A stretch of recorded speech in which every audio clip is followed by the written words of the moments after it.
Good morning, everyone. It's Sal Stretford Post. How you doing? I hope you're doing well. Welcome to the other episode of Breaking Dawn.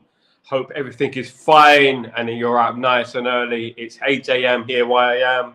It's 7 a.m. in the UK. I'm bringing you news in regards to the greatest club in the world, Manchester United. Now, obviously, there's a lot been going on over the past few weeks and months. There's a lot of rumours been going on. There's so many names that have been mentioned that, it's just a list of names. We've got literally an encyclopedia of names that we have been linked with over the past few weeks and few months. Nothing has been confirmed yet. Nothing has been through the door. Nothing has been absolutely set in stone yet. Sadly, we haven't signed anyone yet. I thought we would have signed someone by now, of course, but unfortunately it just hasn't materialized yet. Although Manchester United are heavily linked with a number of players, are in talks with a number of players.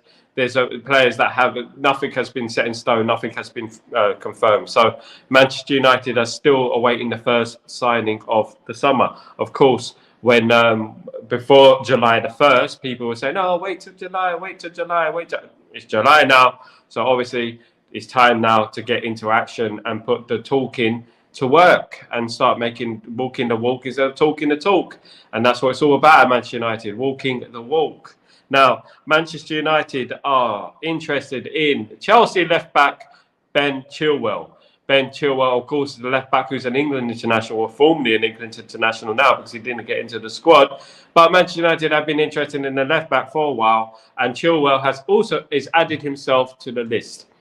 Now, of course, Manchester United are after Miguel Gutierrez as well. I prefer Miguel Gutierrez to Ben Chilwell. I think Ben Chilwell has fell off for a while now. And I think it's about time we stop picking up Chelsea rejects. I don't know what you think about that, but we do seem to be obsessed with Chelsea rejects.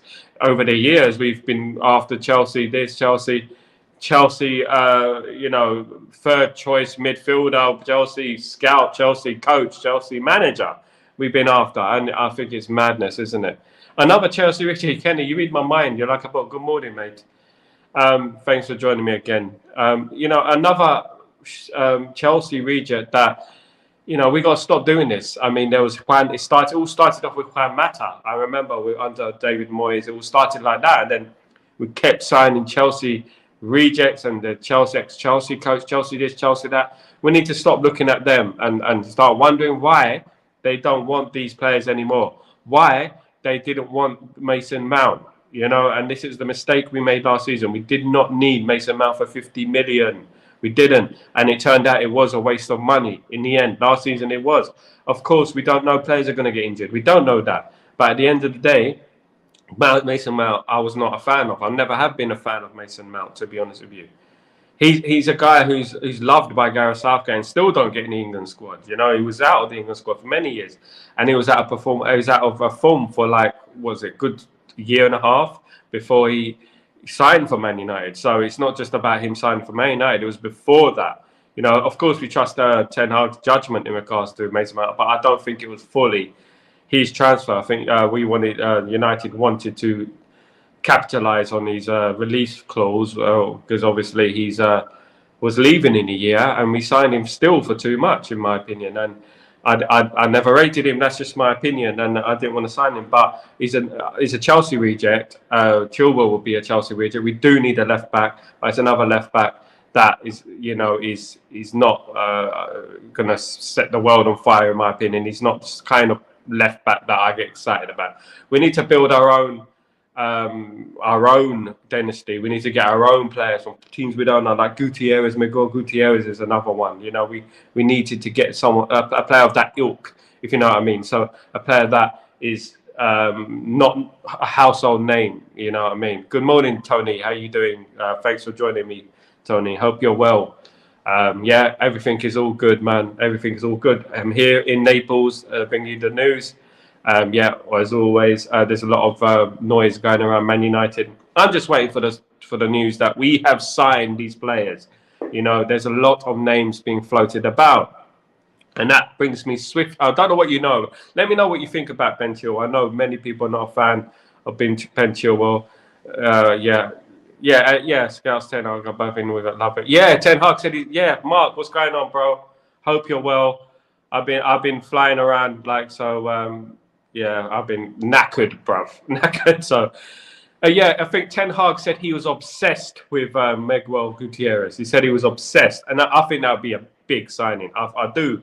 I'm not just saying that because it's shiny new toy, but I think that would be a big signing in my opinion. He'll make a great player. Ben Chilwell, no, I don't think he would. I think we got to stay away from those Chelsea rejects. All due respect to Ben Chilwell, but I don't think I think we should stay away, bro. Definitely. Yeah, 30 million euros is cheap as well, bro. 30 million years for 30 million years. No, 30 million, goodness me. That's probably when we get our first sign in 30 million years' time. 30 million is cheap. Yeah, it is very cheap, Mark, man. We should get it. We should get it done. Signed, sealed, delivered. DHL, UPS. We need to get it done. Signed, sealed, delivered. I'm yours. That's what we need. Through the door. We got to stop waiting because we're waiting on time. We're waiting for this. We're waiting for that. Not being held to ransom. Blah blah blah. Sonny, good morning. How you doing, man? Hope you're really well. Thanks for joining me again. Nice to see you. Yeah, that's good for a release clause. Of course, Girona have dealings with Manchester City, but I think it's going to be difficult to get it through over the line with Manchester City involved. Yeah, big up, man. We need to support each other, Mark. I'll be there for you as well whenever you need me. We're on the come. We're trying to build a community. Obviously, we have our people around, of course, and obviously you, Mick, all these people. We need to unite to make a new movement. You know what I mean? So we're making this family. We're making this community. We're building this community up to where we want it to be.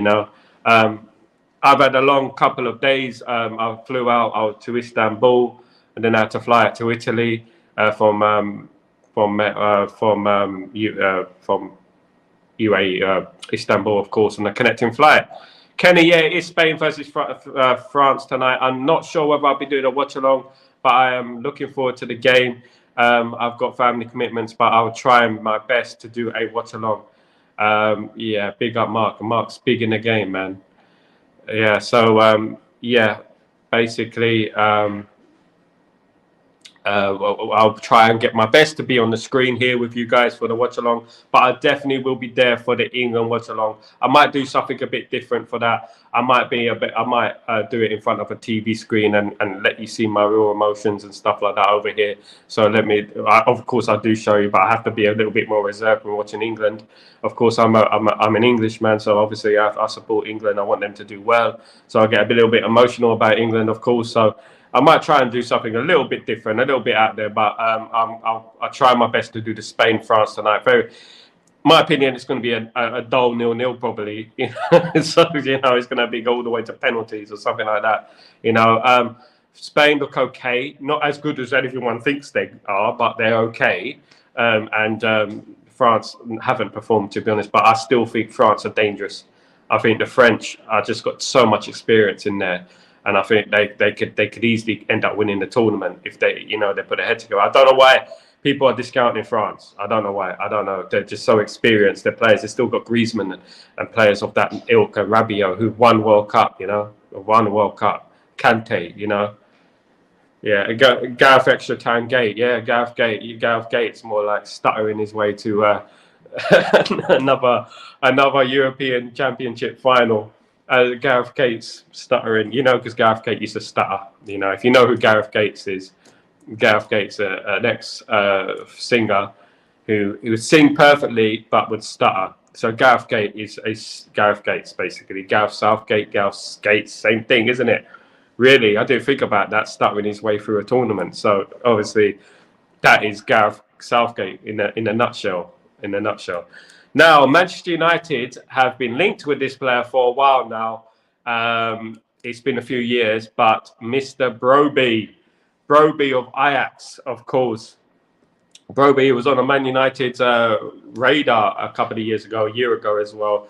Manchester United were after Brobbey. He hasn't really progressed in the way we thought he would. He's still a very good player, of course. But and other teams were interested in Brobbey. I believe Liverpool were interested in Brobbey a while back, but Brobbey is now interested in Manchester United again. Now, this is the thing when it becomes, there's a very delicate line between being linked to players, being close to signing players, and just being a complete mess. We're going from one striker to the other striker to the other striker. I like the fact that we're looking at players, and players are, names are coming rolling off the tongue in regards to Man United, different players. I like that, but it looks like it's a little bit of a mess at the moment, and we're not solidifying anything. We haven't signed anyone at the moment. The Xerxes apparently is very close. I heard over here in Italy that he will be signing for Man United within the end of the week. This is what I've been hearing. By Friday, he should be a Manchester United player. This is news from Gazzetta dello Sport over here. I've seen it on newspapers. I've seen it from various people over here in Naples, in Italy. So I'm taking their word, not for gospel, but I'm taking it with a pinch of salt. Xerxes should be a Man United player. If we're after Brobby as well, that's great. If we're after two strikers, that's great. But we're not going to be after two strikers. We play three at the front. It's not like the 4-4-2 days when we had Ole Gunnar Solskjaer, York, Cole, and Sheringham. Obviously, it was different then. We had to play two strikers, but now we play one, of course, with two wingers. Unfortunately, we don't play the 4-4-2. It doesn't work anymore. Apparently, it doesn't work anymore. The 4-4-2. I love the 4-4-2. I love it. But apparently, it's just not going to work anymore. Teams don't want to play the 4-4-2 anymore. So I used to like the 4-4-2 myself. I think it's good. I think it's versatile as well. You got two up front. You got the midfield and the defence. Four at the back, four in midfield. Can change up to four at the front if you really wanted to. If you really want to go attacking, can bring the midfield in. It's a good formation, in my opinion. I always believed in it, but tiki-taka degeneration, as I call it, loves the old 4-3-3, so kind of Pep Guardiola thing, European thing back in the day that they used to always play three at the front, and I just believe that sometimes a striker could become isolated in that formation. If the old number 9 and that kind of thing, the false number 10. The wingers, for example, because now when it's 4-3-3, two of those players become converted wingers. So it's just like they're going to be looking for goals more than actually creating for the striker, for example, like Beckham used to do. He used to cross the ball in the sixpence. But Manchester United, bringing it away from the subject, are after Broby. Broby, of course, is at Ajax, been at Ajax all his life.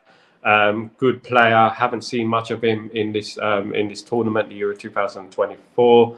I think we should. I think if we don't sign Xerxes, I'm glad we got a backup plan. I don't think we should sign both.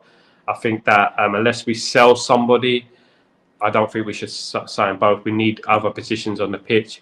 Of course, that brings me on to Ugarte. Ugarte is another one that we've been holding talks with PSG for. Ugarte is another player that I am really, really excited about. I know he hasn't done well at PSG. Been watching him during the Copa America. Very good player. Very good player. We have to take it with a pinch of salt when it comes to PSG, because PSG, not everyone works out at PSG, Not everyone works out there. So in regards to Ugarte, it would be a great signing for us. And if we can agree a fee with PSG, that would be excellent. I'll be very happy with that. Through the door, playing with Mainu would complement Mainu so well if we had a good central midfielder in there with him. What that does for Casemiro, of course, unfortunately, Casemiro, bro, Mark, 45 million should be enough. Yeah, we placed the 45 million. I think that should be enough, really. I think it should. Well, how do you feel about us offering then Casemiro? Do you think Casemiro will go Paris Saint-Germain? You never know. You never know. But Casemiro would be out the door most likely if Ugarte does sign for Manchester United. 45 million, of course. PSG were quoted they want 52, recouping the money that they spent on him. But I think 45 should get it over the line, in my opinion, as Mark said, 100%. Don't forget to follow Mark. Great channel. He's got a fantastic channel. Building up. We're building a fantastic community, us lot. So keep supporting the movement. All of us, MUSC Realist, all these guys here, they does watch-alongs as well. So make sure you subscribe. Basically Ugarte, would be a good buy. I like the South American feel. I like the South American. Yeah, add-on 7 million exactly, Kenny. Yeah, but that's like, yeah, that's all right. You know, we give them add-ons like international bonuses, goal bonuses, appearances bonuses, things like that. Sell-on clause, things like that. You know, to PSG. If we could do that for PSG and grab him off their hands, that would be great. Of course, the concern is with people, he hasn't made it at PSG, but PSG are a different animal. They're a mess. And let's be real, PSG are a mess in regards to the way they run, etc. Not every player makes it at PSG, and that's just the way the cookie crumbles over there, or croissant, whatever you like. So it's PSG are in talks with Manchester United about a deal for Ugarte. If Casemiro leaves, that would be good for United. Obviously, getting the wage off the books. I really like Casemiro. I think Casemiro is a fantastic player, world class on his day, one of the best CDMs in the world. Unfortunately, for whatever reason, I believe in his first season, Casemiro was treated badly by the FA, by the referees, etc. I believe that 100%. I believe he was sent off unjustly a few times. I think he felt he was being bullied, and I believe he was being bullied. I think Casemiro felt that the Premier League were after him. He was being made into some kind of scapegoat, and you know, it was bad for him and it was bad for us because we really suffered.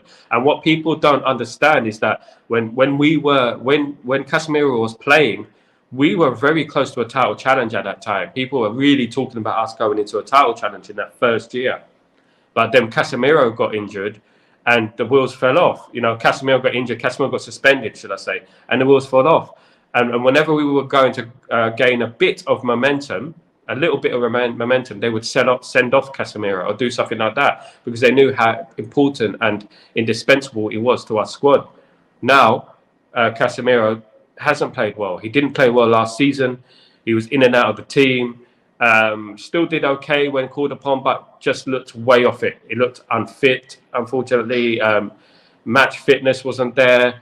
And I really trust Ten Hag's judgment. You know, I really do. I think he has a really good character when it comes to judgment. If you go out there and you impress him, he will play you. He will play you. Of course, there are rumours about Anthony. He keeps playing Anthony. There's a reason he kept playing Anthony. The reason he kept playing Anthony is because Anthony puts in a shift. Anthony runs. Anthony tracks back. That's why. There's certain players in our squad who don't want to do that. Now, of course, Ahmad, very skillful player, very brilliant, tracks back, fights for the ball, etc. Was he ready? Was he ready to be put in the deep end? I think he is now. And I think if we get rid of an Anthony or sell an Anthony, Ahmed is ready to step in. I think we shouldn't underestimate Ahmed now. I think Ahmed is ready, and I think Ten Hag has treated him well. I think he's playing the game the way it should be. Sir Alex Ferguson used to do the same. Sir Alex Ferguson done the same with Ronaldo and other young players at the club, bringing them in, taking them out, bringing them in, taking them out for a few games, bedding them in, building their humbleness, you know, not just saying, right, that's it, you're going to play every game. I like the way Ten Hag manages the team, in my opinion. I think Ahmed is a great player. I think Ahmed can come into his own next season. What that does for Anthony, I don't know. In my opinion, it has not worked out for Anthony. Anthony works his socks off, I know. But I just don't think it's worked out for him in my humblest of humbles. So I don't think it's worked out quite as well as it should have done. And if we can cash in on Anthony, by all means we should. Because at the end of the day, we've got Garnacho who can play there. But we cannot sell too many. Because by the looks of things, we're not going to sign many players come the pre-season. So it looks like the pre-season first game's on the 15th of July against Rosenborg.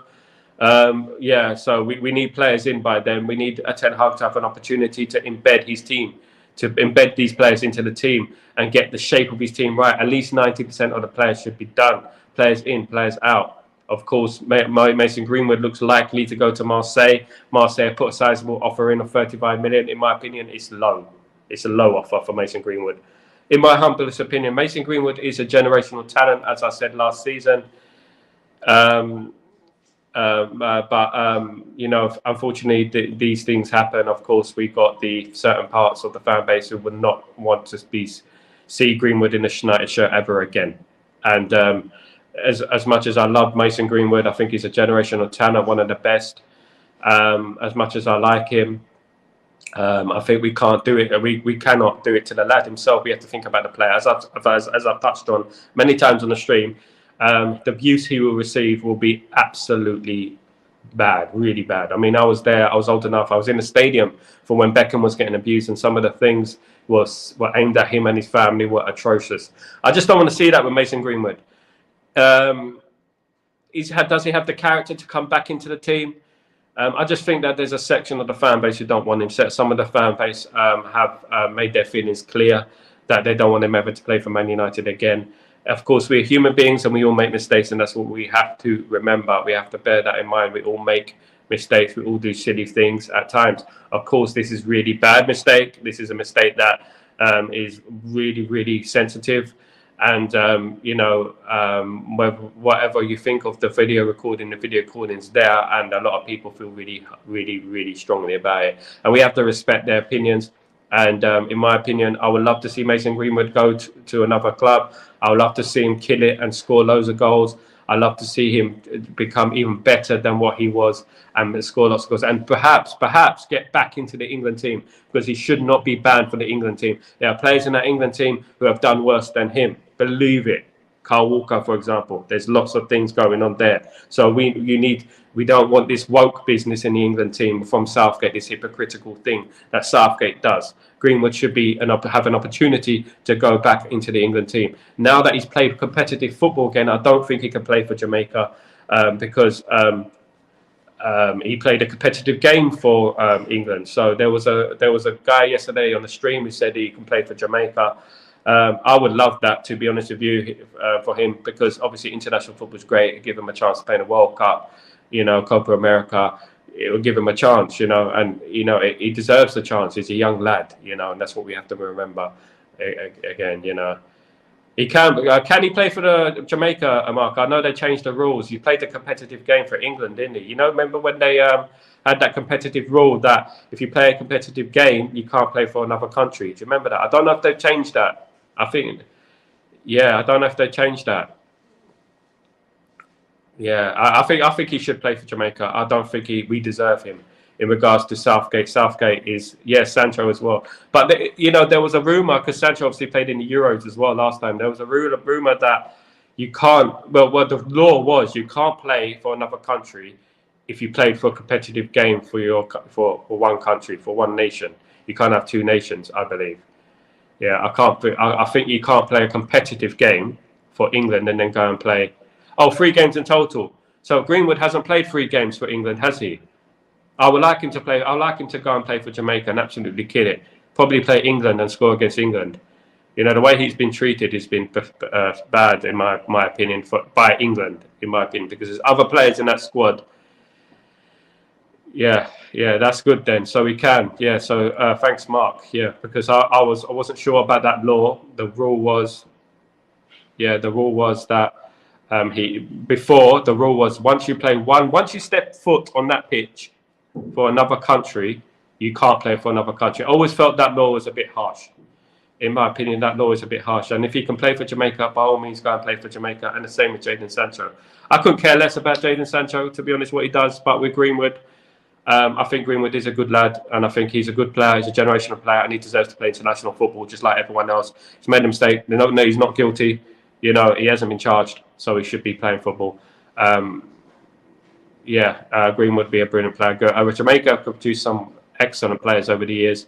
If you really think about it, if you dig it deep, they have produced some really big players over the years. And if those players decided to play for Jamaica, then we'd be seeing a different animal in regards to Jamaica. Obviously, very good sports athletes, athletics, brilliant, best in the world at running, best in the world at a number of things, music, everything, so one of the great countries. Trinidad as well, Trinidad and Tobago, old Dwight York, a pal of mine. I'm going to get him on the show soon, hopefully. Trinidad and Tobago is another country that produces really good player. Of course, Shaka Hislop as well. Shaka Hislop. I remember Shaka Hislop. I went to see Shaka Hislop when he was playing in Reading all those years ago. And I used to live in a place called Leighton, of course, home of Leighton Orient. And I used to stand behind the goal sometimes at Leighton Orient. Sometimes I used to go because Leighton Orient was my back garden. So I used to have a floodlight in my garden. And I used to just go and see the game sometimes. So I thought, oh, they're playing Reading. So I went to see Reading, and I used to see Shaq. So I see Shaq in goal. Mouthy, he had a mouth on him. I remember, and he used to speak back to the fans and everything. And it was all banter. It was so funny, and good lad, really good lad. Jamaica do produce some good players. Of course, 2006 World Cup, played England, of course, and England won 3-0. Rather fortuitously, Peter Crouch did pull the hair of the Trinidad and Tobago player, and it was a goal for England. That was a foul, as we remember. That was a foul. But yeah, that means that obviously if Mason Greenwood could choose Jamaica, and in my opinion, I wouldn't blame him. I would not blame him. And Sancho won't be playing for Man United again. And to be honest, the way he treated the club, the way he brought the club into disrepute, I'm not too interested about Sancho. Greenwood did not bring the club into disrepute. He had a personal issue. That was a personal issue. Sancho purposely wrote a tweet. Brent Sancho. Yeah, and was it really? Jeez, it's a small world, It's a small world. But Jadon Sancho is a great player, and I was really excited when we signed Jadon Sancho. I was an advocate for Jadon Sancho. If you look at my past tweets, we need to sign Jadon Sancho. We need Sancho. Sancho's a generational this. I think he was managed poorly in the first season. I think under Ole Gunnar Solskjaer, I think he was in and out the side. It didn't work out for him. I think, when you get off to a bad start and you're mismanaged, I think that is, of course, it's not an excuse for what he did. But I think that when you don't get off the ground running, it becomes a problem to come back into it. It's really hard, especially at a club like Man United, where the demands are high, and you're not going to be forgiven for continuously bad performing on the pitch because of his price tag. His price tag was not his fault. 90 million. I was really excited about Jadon Sancho. We know Jadon Sancho is a brilliant player on his day. We know he's a skillful player. We know he's a creative player. In my opinion, played really well last season. A year ago when he played in the pre-season and he was playing as the false number 9, I think he was doing really well. For whatever happened, I don't know, but you can't disrespect the club, and you can't be in a club in disrepute. Ten Hag obviously cares about him, otherwise he wouldn't have sent him off for 3 months paid. And when a manager mentions you in a press conference about your training performances, it actually means the opposite. It actually means he believes in you. When a manager goes out his way to mention you, it means he believes in you. You have to not take everything with a negative. When the manager calls you out, you prove the manager wrong. Yeah, I agree, Mark. He needed consistent game time, but unfortunately, under Ole Gunnar Solskjaer, he wasn't. And if I was to criticize Ten Hag once, with one small thing, it would be that. It would be that.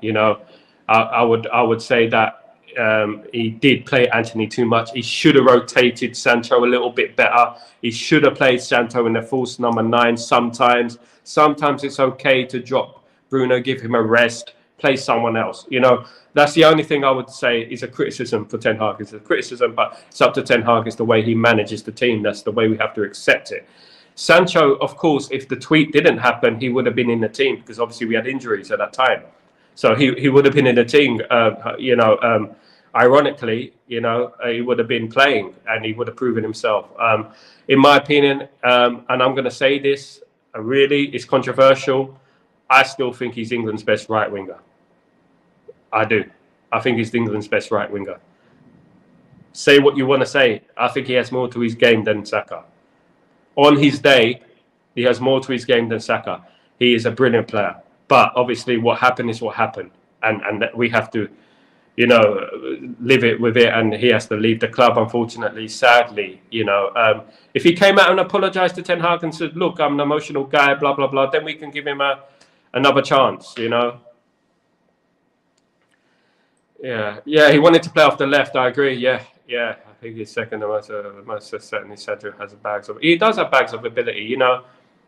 I've seen him in his prime. I've seen him in his pomp. I've seen him play like at Dortmund and that. You can't, people say Bundesliga, blah blah blah, Farmers League, but no. You know how hard it is to play. Come at a young age, go to a foreign country and play and perform and score goals and create. He is, and I'm not going to ever discount his ability. Because what he did was wrong. but he has the ability. He has the ability to be world class. He does. But the thing is, it's effort. You know, it's effort.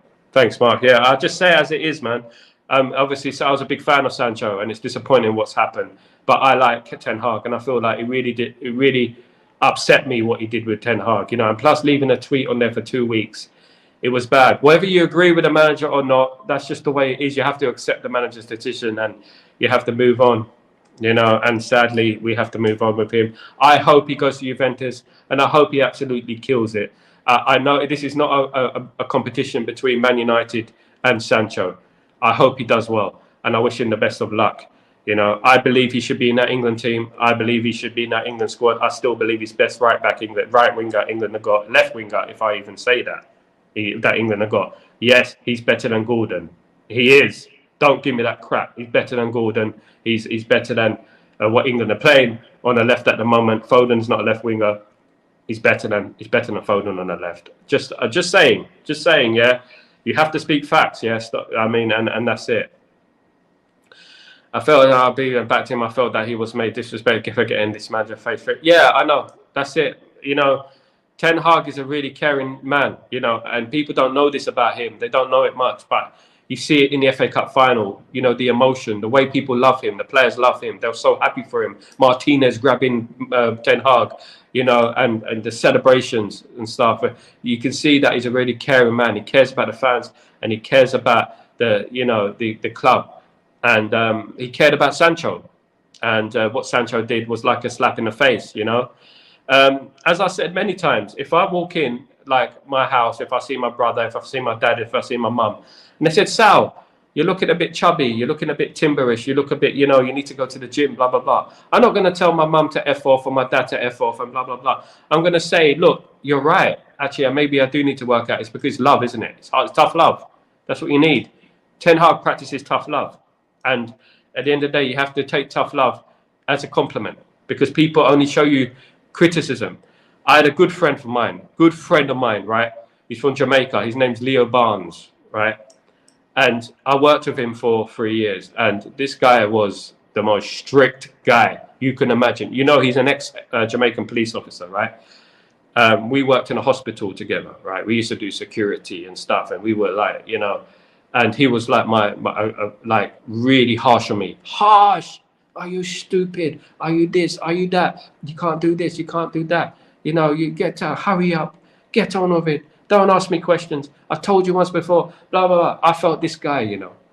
I felt I'm going to slap him. Lay it down the line. I got good at the job. And I realized that this guy is doing it for my own benefit. This guy done it because he cares. You know, and then when you do that, like, you know, it's like, wow, this guy really is like, he cares about the way I perform. He cares about the way I do my job. And that's what it's about. And when I talk about this, it's like, it touches home, because you got a player who's really good, who was just told, look, mate, you didn't train well. That's it. You didn't train well, you know, and, he took it as an insult, and it wasn't even an insult. It's such a small thing. I wish the press officer didn't even write the question, because it was the wrong question to ask, to be honest with you. And it's after the Arsenal game, emotions were flying high, etc. But never take criticism always as a negative. Never take it as, you know, he's cussing my mum or things like that. Do you know what I mean? Just take it with a pinch of salt and say, look, he's trying. He does it. He says that because he cares. You know, he cares. Yeah, Ten Hag is the man. Ten Hag does make promises, and he keeps them. He won the FA Cup, and he kept his promise. You know, he shut a lot of Ten Hag out as up. Me and you, Mark, we were big Ten Hag believers last season, and we were Ten Hag inners, and we won that. We believed in him to the end, and he won the trophy with the mitigating circumstances, with the 60 injuries, record amount of injuries, with the tweets, with the Rashford situation, with the Anthony situation, with the Greenwood situation, you know, with the Maguire situation, you know, with the takeover mess, with the media on his back, with former players on his back, with a section of the fan base on his back, yet still won an FA Cup. That for me shows character. Qualify for Europa League? No, it's not where we want to be ultimately. But, you know, to do that with a depleted squad, with the troubles that happened last season, to go out there and still show class and play with dignity, win a trophy, get us into Europe, squeeze us into Europe, you know, it shows character. And that, for me, shows something. It reminds me of Sir Alex days when he would pick up a trophy. People were saying, we're 13th, we're rubbish, this, but he would still have that element that would say, well, you know, he won a trophy. He won a trophy. So, you know, there's something about him. There's something about this guy. And there is. And I hope next season he'll prove a lot of people wrong. I think a lot of people swallowed their words.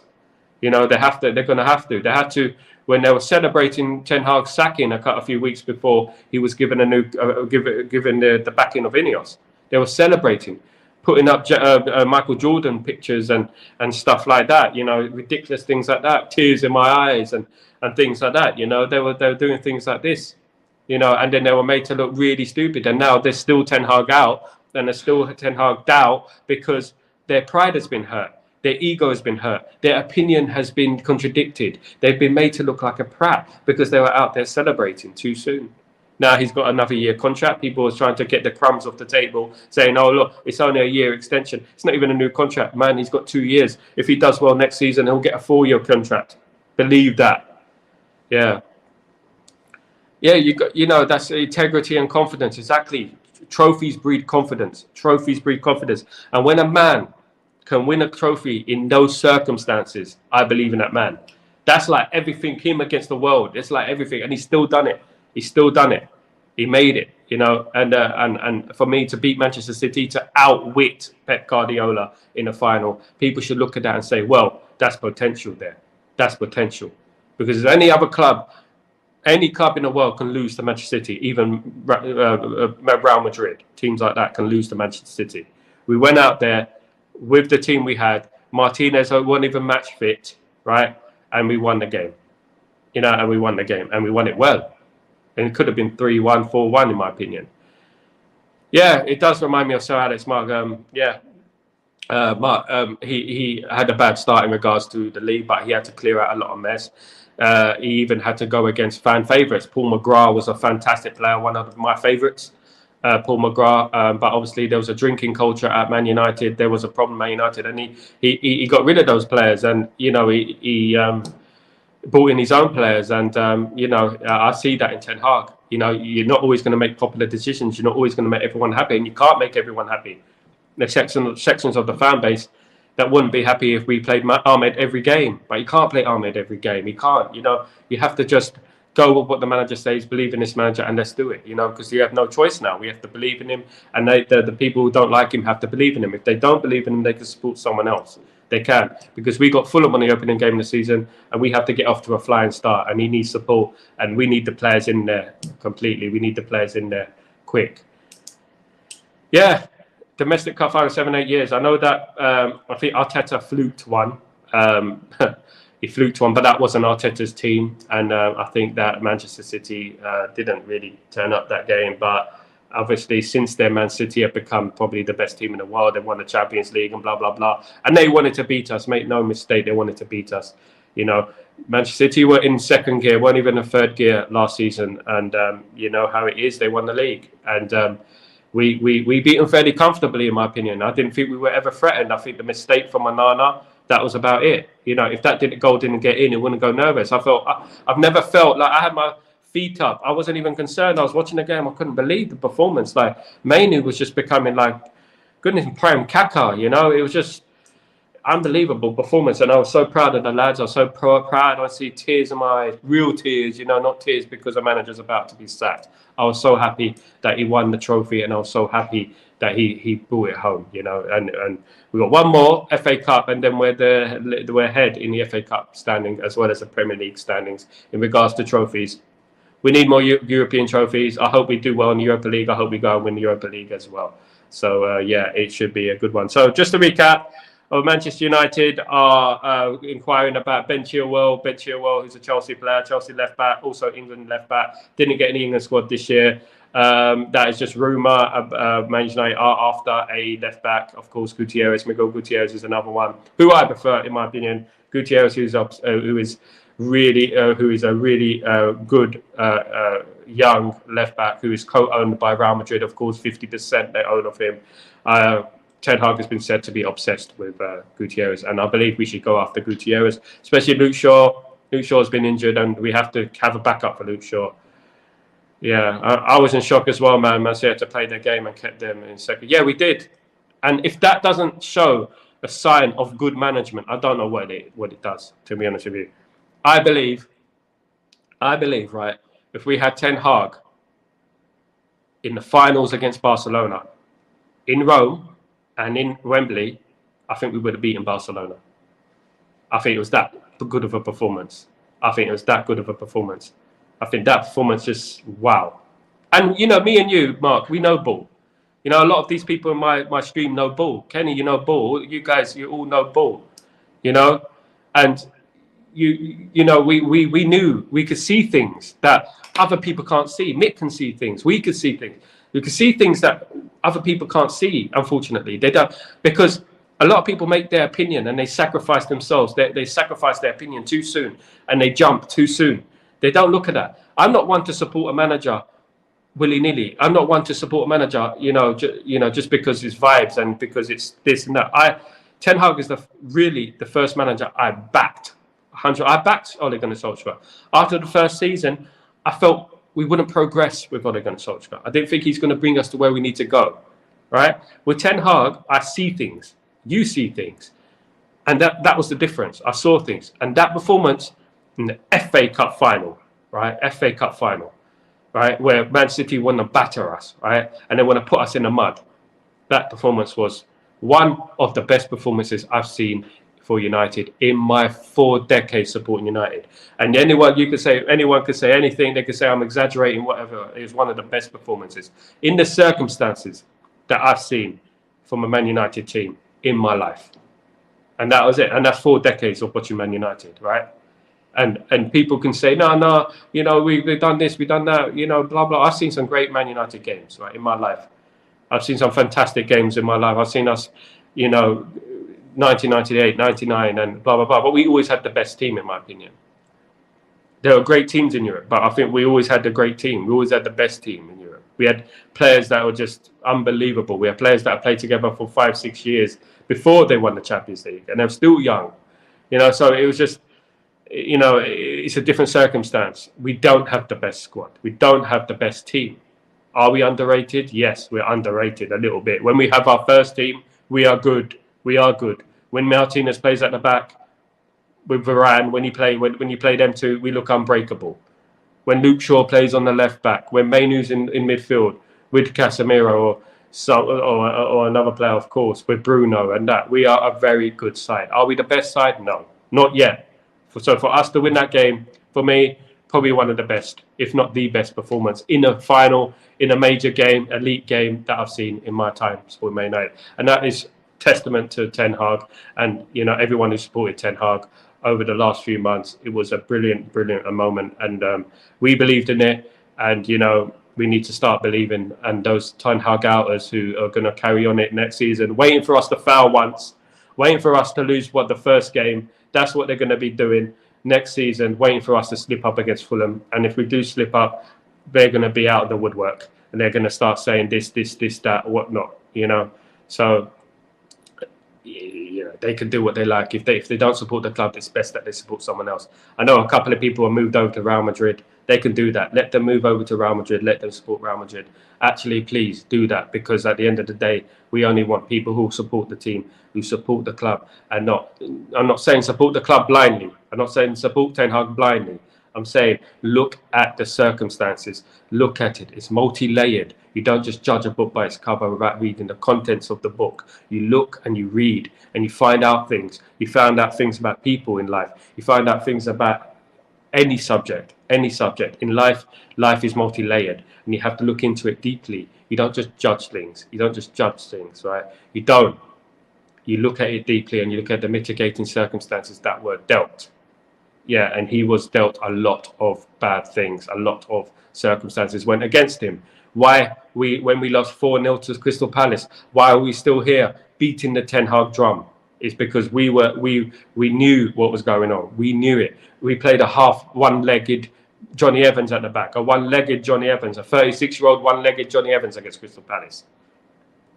Now imagine to Crystal Palace. Imagine it was the other way around, and Crystal Palace had to bring in, a Dougie Freeman, for example, or you know what I mean, a Gareth Southgate, for example, and they have to bring him back and they have to play him, and then what's going to happen? They're not going to win. People think that formations work no matter what players you put in team. Formations don't work with every player. You need certain players to fit that formation, and we don't have players to fit the formation. We don't have it. Chris Martinez is a formation player. Ten Hag plays him in that left centre back. It's pivotal in the way we play, the way we bring out the ball, etc., etc. Maguire is a great player, but he doesn't fit our formation. Our tactics are different. Ten Hag needs those players to come into his team. Like De Ligt will come into the squad, and De Ligt will be a Ten Hag player and a Ten Hag system player. And I look forward to it next season. Of course, Broby as well. Broby of Ajax is interested. Man United showing interest in Broby again. Of course, a striker who plays for Ajax in Holland international, Dutch international. Of course, I would sign Broby if we didn't sign Xerxes. I think we have to be very careful on what we spend in regards to FFP, and we do need other positions on the pitch. So I believe that Broby would be a backup option for Xerxes. I'm glad we're looking at other players in case Xerxes doesn't go through over the line. But Broby would be a good signing. But I wouldn't sign Broby if we sign Xerxes, if you know what I mean. If we do sell Rashford, if something like that big happens, then you could say Broby as well as Xerxes. But at the moment, I can't see us signing both. In regards to Branthwaite, Manchester United have made a improved £50 million offer for Branthwaite.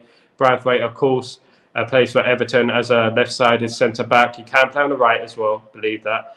And Branthwaite is a very good youngster, and I would be very pleased with a Branthwaite in the squad. He would be complement De Ligt. Of course, we could rotate him with Martinez, and to have that backup option would be very good for United.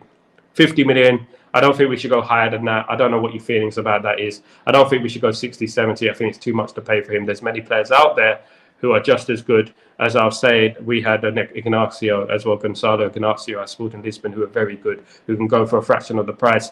I think if we signed a player like Ignacio, I'll be happy. Branthwaite is a good player, Premier League proven, played in Europe as well with PSV Eindhoven. So he's a good player, and has relatively short time, has a little bit of experience. So Branthwaite would be a good signing for Manchester United. 50 million should be the final offer. We shouldn't offer any more than that. He has made it publicly known that he wants to go to Manchester United. He likes Man United's project, and he wants to come to Man United, and that is a big thing. So we might Everton might be in a sticky situation, excuse the pun, in regards to Toffees.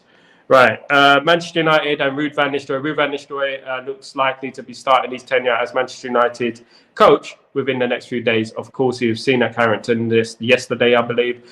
Will add very good experience into our squad, into our strikers. The guy knows how to score goals, and he can put his experience to players like Rasmus Højlund. Will be helped by the fact that Ruud van Nistelrooy is there to help him get into certain positions, to help him score more goals, because we know that Rasmus Højlund is a fantastic player, one of the best youngsters in Europe, I believe. And once he's nurtured correctly under the stewardship of someone like Ten Hag and Ruud van Nistelrooy, I believe he will fulfill his potential. And I believe all those people hating on players like Rasmus Højlund, like Garnacho, you need to get a life, sort out your life, because at the end of the day, they are young, they're going to make mistakes, they're still raw product. Everyone is different. Some players can play at 16, some players take time to develop, especially being a goal scorer. It does take time to develop. We can all say about Andy Cole, players like that, when did they develop? When did they become great players? When did Ronaldo start scoring 30, 40 goals a season, right? So we have to start being more careful about the way we talk about these young players, because you have to remember that they're young and they're playing every single game more or less for Man United, and we have to believe in them, and that's what I believe in. I believe in all our young players. I believe in Mainu, I believe in Rasmus, I believe in Garnacho, I believe in Ahmed, I believe in all these players, I believe in Kambuala, I believe in Amas, and Shea Lacey. I believe in all these players.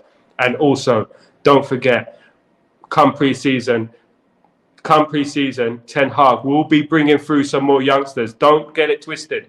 We're not just signing players. When it comes to young players, you see Amas coming through next season. You'll see a Fletcher or a Shea Lacey coming through next season. Kambuala, 1 season under his belt. You'll be seeing him coming in more next season. You'll be seeing more of Ahmad next season. You'll be seeing some more young players coming through because Ten Hag understands this club.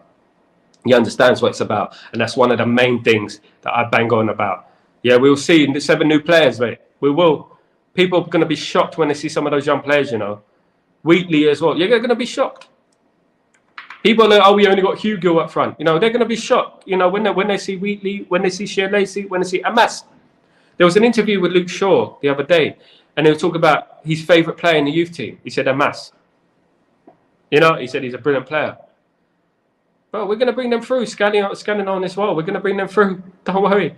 We got a conveyor belt of players coming through that youth team, and we have to believe in them as well. If we bed them in with a few of the experienced players, you know, playing them alongside the Garnacho and Rasmus and playing them alongside Mainu, boy, we're going to cook. We're going to cook next season, and I believe we will. Yeah. Oganay as well, yeah. These players are coming through. Ten Hag wasn't scared to bring in Kambuala last season, was he? You know, he brought him in.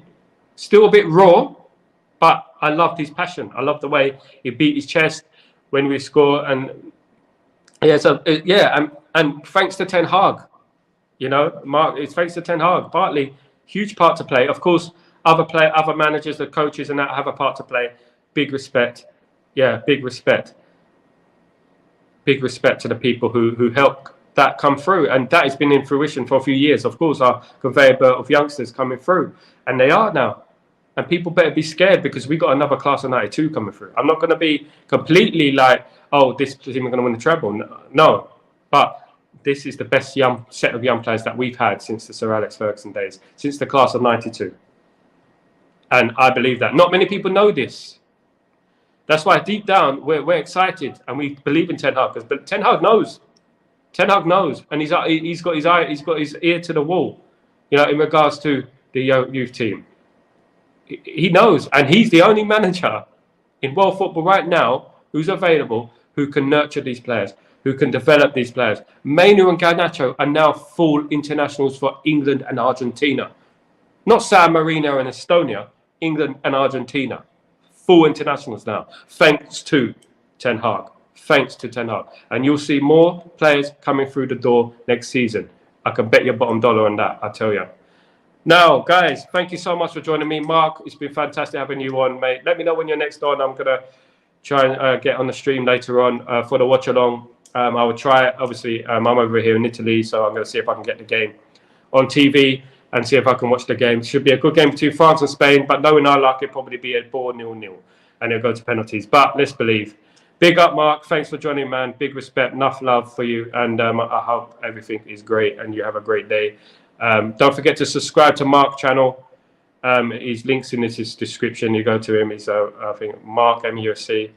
Found it on Twitter. And next big thing, man. Next big thing. Keep supporting. Keep subscribing. Keep building this community, because this is our community. This is our family. We're going to do this all next year. We're going to build a big community. A big community, and we're going to make sure we're going to be the next ones through. We're going to be the next ones. Thank you, everyone, for joining me. Kenny, as usual, Kenny G, thank you so much for joining me, as well as the other one. Let me just find him. Cads, thank you for joining me. And let me just see. Sorry, just having a look at this. Tony as well. Tony as well. I don't like to leave out anyone. Sorry, but I've got this thing of my holding my phone up. I'm in Italy at the moment. I'm not on my full studio. I'm not in my full studio in the UAE. I'm in Italy, so obviously I'm using alternative tools to hold my phone up. But thank you so much, everyone, for joining me. You guys are great. Don't forget to subscribe and like the channel, like the video. Sorry, don't forget to subscribe to the channel. I want to get to 5,000 pretty soon. I want to build, and don't forget to everyone in the community who've got YouTube channels. Make sure you subscribe to them as well. We're building a community. Power in numbers. Power in numbers. We need to build our own communities, and we need to build it up. Let's challenge the power. Let's fight the power, and let's do this. Yeah. Thank you so much, guys, for joining me. Glory, glory, Man United. Next season can't come soon enough. Might see you later on. I'll keep you posted, but I'll be here tomorrow for the England game anyway, and Breaking Dawn early in the morning. Thank you, guys. You're the best. Take it easy.